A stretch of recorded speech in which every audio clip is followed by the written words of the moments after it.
Hello everyone, welcome to Psycore. तो हम लोग देख रहे थे मेल रिप्रोडक्टिव सिस्टम, जिसमें हम लोग काफ़ी टॉपिक कवर कर चुके थे। आज हम लोग देखेंगे थोड़ा पेनिस के बारे में और फिर spermatogenesis and structure of sperm. Okay, तो हम लोग पेनिस के बारे में जानने से पहले हम लोग देख लेते हैं ये कि हार्मोन सीक्रेट्स कैसे होते हैं, एफएसएस और एलएच का काम क्या होता है, ये क्या बनाता है। ओके, ये जो हाइपोथैलेमस है, हाइपोथैलेमस ये पिट्यूटरी ग्लैंड को सिग्नल भेजता है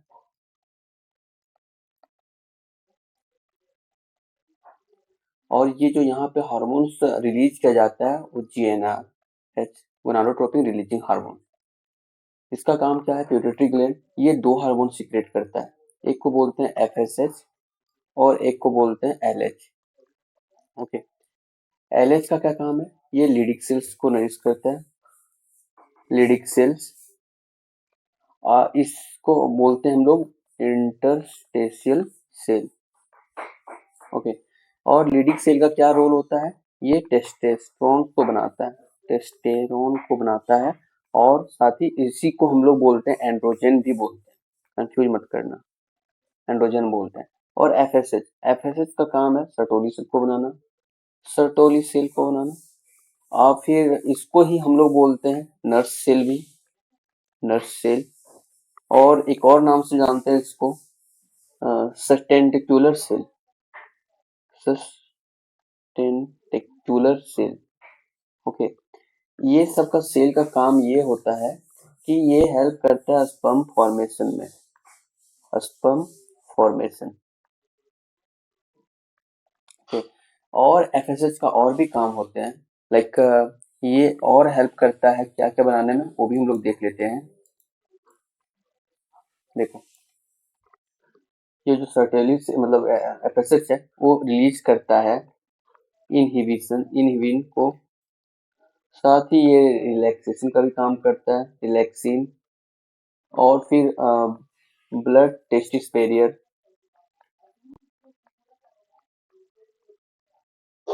बैरियर और एंड्रोजन एंड्रोजन बाइंडिंग प्रोटीन्स को भी बनाता है, बाइंडिंग प्रोटीन। और एक रिलीज करता है सब्सटेंस एमआईएस, ये क्या है? Mullerian inhibitory substance. ओके, तो ये हो गया। अब हम लोग आगे देखते हैं, चलो आगे देखो कि आगे देखते हैं पेनिस। जो ये पेनिस है इसका क्या रोल है? ये पेनिस जो है इसका दो मेजर फंक्शन है, इरेक्शन और दूसरा इजैकुलेशन। ओके, इरेक्शन और इजैकुलेशन। उससे पहले हम लोग देखो एएनएस को। ये एएनएस का रोल ये है, ये दो सिस्टम में काम करता है, like PNS, PSNS parasympathetic nervous system, और फिर एक होता है एसएनएस, सिंपैथेटिक नर्वस सिस्टम। इसका काम ये होता है fight and flight, fight, fear and flight. Okay, ये रिलीज होता है इमरजेंसी की कंडीशन में। ओके, इसका एक और काम है, अब आगे देखते हैं इसका। अब पीएनएस का मतलब ये होता है, क्या बोलते हैं इसको? Rest and digest, rest and digest. ठीक है, इसका ये काम होता है, इसका ये रोल होता है, ये ब्लड फ्लो को इंक्रीज करता है। मतलब पहले देखो, ये ब्लड ब्लड वेसल्स, ये इरेक्टाइल टिश्यू पे काम करता है, इरेक्टाइल टिश्यू। ये क्या करता है? इंक्रीज करता है ब्लड फ्लो को, ब्लड फ्लो। ये ब्लड फ्लो इंक्रीज कब होगा? जब यहाँ पे नाइट्रिक ऑक्साइड रिलीज होगा, नाइट्रिक ऑक्साइड ये रिलीज होगा, जिसके वजह से वैसोडाइलेशन होगा, वैसोडाइलेशन, वैसोडाइलेशन होगा तो फिर ये करेगा इरेक्शन, क्योंकि ब्लड फ्लो बढ़ जाएगा, देन इरेक्शन होगा। ओके, तो पेन से इसको इंक्रीज कर लो। ओके, अब आगे देखो एसएनएस का काम ये है, ये करता है कॉन्स्ट्रिक्ट ऑफ स्मूथ मसल, मतलब कॉन्स्ट्रिक्शंस करता है स्मूथ मसल का, constrictions of smooth muscle, smooth muscles, ठीक है। जिसके वजह से जो हम लोग पढ़े थे वहां दो डक्ट इपिडिडाइमिस फिर वासा डिफरेंस, वासा डिफरेंस, ये इजेकुलेट करता है। ओके, ये दो रोल है पेनिस का। अब हम लोग यहाँ देखो एक प्रॉब्लम्स होते हैं, क्रिएट होता है, इसको हम लोग देख जानते हैं इम्पोर्टेंसी के नाम से। इम्पोर्टेंसी, इम्पोर्टेंसी या फिर इसको हम लोग बोलते हैं इरेक्टाइल डिसफंक्शन।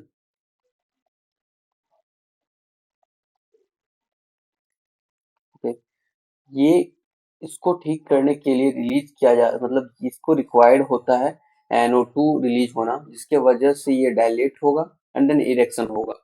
बट ये नहीं होने की वजह से हम लोग यहाँ पे एक मेडिसिन देते हैं जिसको हम लोग बहुत फेमस ही नाम से जानते हैं, सेल्डेनाफिल, सेल्डेनाफिल। ओके, जिसके वजह से एनो का रिलीज बढ़ जाता है, ये इंक्रीज हो जाता है, और एक पाथवे होता है CGMP, ये एक्टिवेट होता है, ठीक है, जिसके वजह से वैसोडाइलेशन होता है, वैसोडाइलेशन, और ये वैसोडाइलेशन होने के बाद फिर इरेक्शन करवाता है। ओके, तो इस इम्पोर्टेंसी को हम लोग ठीक कैसे कर सकते हैं, सिंडेलाफिल दे के, जिससे NO2 का रिलीज बढ़ा सकते हैं, मतलब NO का नाइट्रिक ऑक्साइड बढ़ा सकते हैं, जिसकी वजह से CMP पाथवे एक्टिवेट होता है। ओके, अब हम लोग आगे देखते हैं। ठीक है, हम लोग देख लो, कह सकते हो एक पेनिस देखो, लाइक ये पेनिस का स्ट्रक्चर है,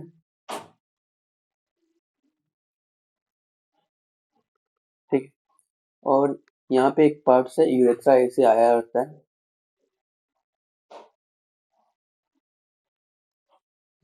इसको हम लोग बोलते हैं यूरेथ्रा, राइट।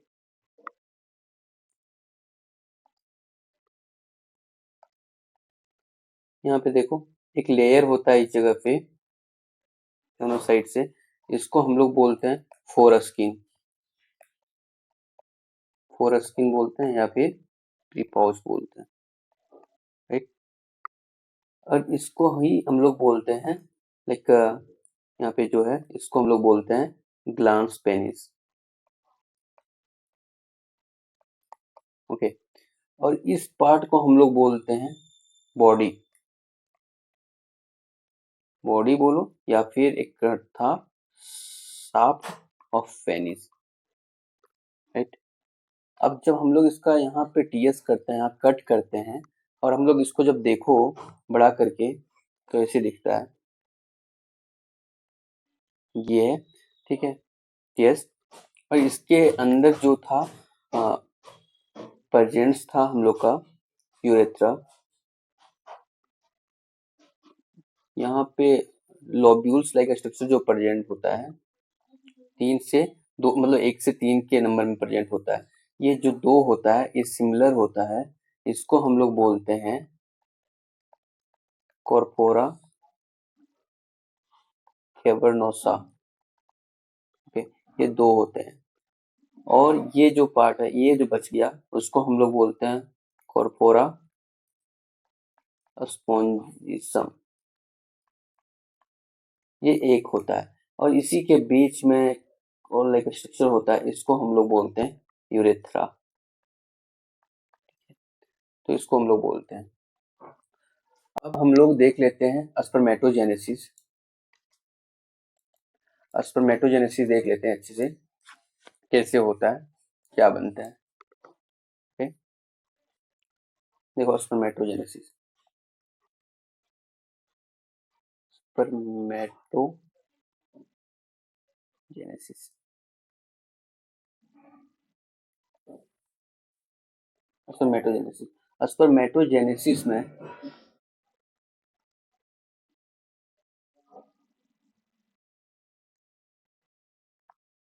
स्पर्मेटोजेनेसिस में ये स्पर्म का मतलब स्पर्म होता है, और जेनेसिस मीन्स होता है सिंथेसिस, ओके, इतना ध्यान रखो। ये जो सिंथेसिस है, सिंथेसिस, ये एक स्पर्म बनने में जो टाइम लगता है अराउंड 65 डेज का टाइम लगता है। ओके, और इसको मैच्योर होने में, मैच्योरेशन में जो टाइम लगता है अराउंड 10 to 14 डेज का टाइम होता है। स्पर्म सिंथेसिस होने में 65 डेज लगता है और फिर इसको मैच्योर होने में 10 to 14 डेज लगता है। और इसमें एक और देख लो, वन इजेकुलेशन,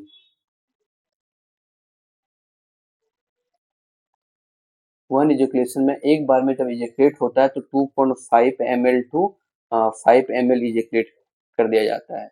ये वन टाइम है। इसमें जो स्पर्म प्रेजेंट होते हैं 50 to 150 स्पर्म पर ml, इतने इसमें प्रेजेंट होते हैं। ठीक है, अब हम लोग एक और देख लो यहाँ पे, लाइक स्पर्म, ये जो स्पर्म होता है वो 100 to 300 million per day secret होता है, मिलियन पर डे सीक्रेट होता है। ओके, और यहाँ को और कैलकुलेट करोगे तो 1500 पर सेकेंड सीक्रेट होता है, इतना स्पर्म बनता है हमारी बॉडी में।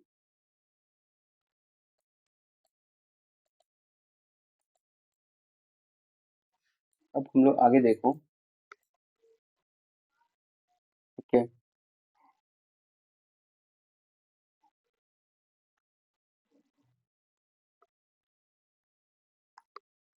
ये सर्टोली सेल है, मतलब सेमनीफेरस ट्यूब्यूल बनाते हैं। आगे देखते हैं इसके अंदर क्या है। सेमनीफेरस ट्यूब्यूल, इसको सेमनीफेरस ट्यूब्यूल, और सेमनीफेरस ट्यूब्यूल्स के कितने, मतलब इसके अंदर सेमनीफेरस ट्यूब्यूल्स के अंदर लोब्यूल्स होते हैं 1 to 3, 1 to 3 अराउंड। ठीक है, और इसी में प्रेजेंट होता है सर्टोली सेल। ये जिगजैग स्ट्रक्चर लाइक फोल्डेड, इसको हम लोग बोलते हैं सर्टोली सेल, सर्टोली सेल। और ये जो सर्टोली सेल ही रिलीज करता है, सर्टोली सेल रिलीज करता है स्टीम सेल को, मतलब स्टीम सेल को बनाता है ये स्टीम सेल। ठीक है, ये स्टीम सेल फिर बनाता है स्पर्मेटोगोनियम। ठीक है, इसी को हम लोग एक और नाम से जानते हैं, स्पर्मेटोगोनिया। ये जो होता है वो तुम्हारा डिप्लॉयड के टर्म में होता है। ठीक है, डिप्लॉयड। ये स्पर्मेटोगोनिया, ये डिवाइड होता है, मतलब माइटोसिस करता है, माइटोसिस करके ये बनाता है प्राइमरी स्पर्मेटोसाइट,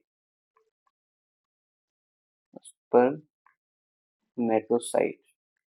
ओके, ये प्राइमरी स्पर्मेटोसाइट्स बनाता है।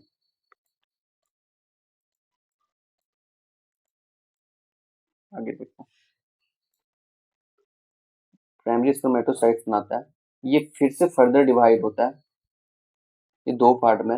यहाँ पे जो डिवीजन होता है, ये जो देखो ये प्राइमरी स्पर्मेटोसाइट्स है, ये भी तुम्हारा डिप्लॉइड के टर्म में ही प्रेजेंट होता है। और यहाँ पे होता है मियोसिस वन, मियोसिस वन होता है, और ये एन और एन के टर्म में ब्रेक डाउन होता है, और इसी को हम लोग बोलते हैं secondary spermatocytes, right, secondary spermatocytes होता है। ठीक है, ये फर्दर ब्रेक डाउन होता है। ठीक है, एन और एन, और ये वाला भी पार्ट ब्रेक डाउन होगा, ऐसे ही टूटते रहता है। इसको हम लोग बोलते हैं मियोसिस सेकेंड, इसको हम लोग मियोसिस सेकेंड बोलते हैं। ठीक है, और इस पार्ट को हम लोग जो ये टूटा हुआ है एनेनॉन, इसको हम लोग बोलते हैं स्पर्मेटाइड्स, स्पर्मेटाइड्स। और देन ये फर्दर फिर मैच्योर होके बनाता है स्पर्म। तो स्पर्म का सिंथेसिस ऐसे होता है, स्पर्म बनेगा, स्पर्म फॉर्मेशन, मतलब स्पर्म मैच्योर होता है। ठीक है, स्पर्म मैच्योरेशन फैक्टर के वजह से ये स्पर्म बनाता है, और ये फैक्टर रिलीज कौन करता है, फिर ये सेमिनिफेरस ट्यूब्यूल ही रिलीज करता है। ठीक है, और ये स्पर्मेटाइड्स होता है, ये हैप्लॉइड्स के टर्म में होता है। तो ये था स्पर्मेटोजेनेसिस का पूरा प्रोसेस। एक बार हम फिर से रिकॉल कर देते हैं पूरा प्रोसेस स्पर्मेटोजेनेसिस का, ताकि और अच्छे से क्लियर हो जाए। ओके, देखो ये सेमनीफेरस ट्यूब्यूल्स है। सेमनीफेरस ट्यूब्यूल्स में इसमें कितने लोब्यूल्स होते हैं, अराउंड 1 to 3 लोब्यूल्स प्रेजेंट होता है। इसी में सर्टोली सेल्स होता है। इस सर्टोली सेल्स बनाता है अस्टीम सेल को, और अस्टीम सेल्स बनाता है स्पर्मेटोगोनियम। और फिर हम लोग इसको बोलते हैं स्पर्मेटोगोनिया। ये डिप्लॉइड्स के टर्म में होता है। जब इसका माइटोसिस होता है तो प्राइमरी स्पर्मेटोसाइट्स बनाता है। ओके, ये प्राइमरी स्पर्मेटोसाइट्स ये होता है तुम्हारा डिप्लॉइड्स के टर्म में, और फिर ये मियोसिस 1 करता है तो हैप्लॉइड्स के टर्म में बनाता है। इसको हम लोग बोलते हैं secondary spermatocytes. Secondary spermatocytes meiosis second करके स्पर्मेटाइड्स बनाता है, और फिर स्पर्म रिलीजिंग फैक्टर के हेल्प से ये स्पर्म में चेंज होता है। तो ये पूरा प्रोसेस स्पर्मेटोजेनेसिस का था। अब हम लोग एक छोटा टॉपिक और देख लेते हैं यहाँ पे, जिसको हम लोग बोलते हैं स्ट्रक्चर देख लेते हैं। Structure of sperm. Okay, structure of sperm देखते हैं। ये हेड होता है, लाइक ऐसे हेड होता है। यहाँ पे नेक होता है प्रेजेंट इसका, फिर बॉडी होता है, और फिर टेल। ऐसे कुछ होता है स्पर्म का स्ट्रक्चर। हम लोग इस पार्ट्स को बोलते हैं, इसको हम लोग बोलते हैं हेड, इसको हम लोग बोलते हैं नेक, इसको हम लोग पूरा बोलते हैं मिडिल,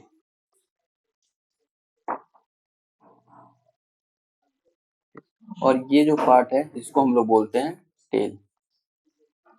ओके, अब हम लोग आगे देखते हैं। ये जो हेड है इसके अपर वाले पोर्शन में केमिकल्स होते हैं, इसको हम लोग बोलते हैं एक्रोमोजोम। एक्रोमोजोम, यहाँ पे एक एंजाइम से बनाता है, एंजाइम प्रेजेंस होता है। ये तोड़ने में हेल्प करता है, हाइड्रोलाइटिक करने में, हाइड्रोलाइटिक। ये क्या प्रेजेंट होता है इसमें, प्रोटीएज एंजाइम, लाइसिन, फिर हेलियोक्रोनिडेज। ठीक है, यहाँ पे एक लेयर होता है जिसको हम लोग बोलते हैं प्लाज्मा मेम्ब्रेन। ठीक है, अब यहाँ पे एक जिगजैग स्ट्रक्चर जैसा होता है। मतलब पहले यहाँ देख लो, यहाँ पे ना इस जगह पे नेक में दो न्यूक्लियो इस पार्ट पे रहने दो, इसको कर लो। यहाँ पे न्यूक्लियस प्रेजेंट होता है हेड में, और ये न्यूक्लियस जो होता है वो हैप्लॉइड्स होता है। यहाँ क्वेश्चन पूछा जाता है कि न्यूक्लियस जो प्रेजेंट होता है हैप्लॉइड या डिप्लॉइड्स होता है, तो हैप्लॉइड्स होता है। ठीक है, यहाँ पे दो सेंट्रियोल्स प्रेजेंट होता है, ये वाला यहाँ पे। ठीक है, ये सेंट्रियोल्स को हम लोग बोलते हैं, जो अपर सेंट्रियोल्स है इसको हम लोग बोलते हैं प्रोक्सिमल सेंट्रियोल, और ये जो नीचे वाला सेंट्रियोल है इसको हम लोग बोलते हैं रेस्टल सेंट्रियोल। ठीक है, ये फिर हेल्प जो करता है वो करता है ये सेल डिवीजन में। ठीक है, इसका ये काम है। अब ये टेल है, टेल टेल का काम क्या है, ये फ्लैजेला लाइक स्ट्रक्चर होता है, ये मोटिलिटी में हेल्प करता है, मोटिलिटी। अब यहाँ हम लोग का बच गया बस बॉडी वाला पार्ट। बॉडी में देखो, एक ये जो स्ट्रक्चर है लाइक ऐसे होता है। कौन सा कलर यूज कर लो, इसको करो, नहीं इसको करो। लाइक ऐसे यहाँ से बॉडी से निकलता है, ठीक।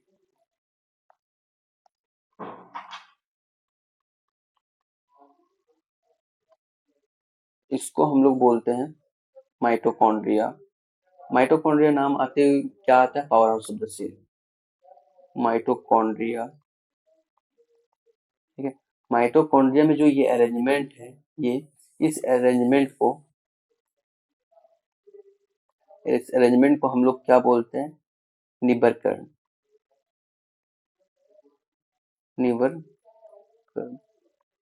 ये तो हम लोग आज मेल रिप्रोडक्टिव सिस्टम कंप्लीट कर दिए। अब आगे हम लोग देखेंगे फीमेल रिप्रोडक्टिव सिस्टम, वो हम लोग नेक्स्ट वीडियो में कर लेंगे।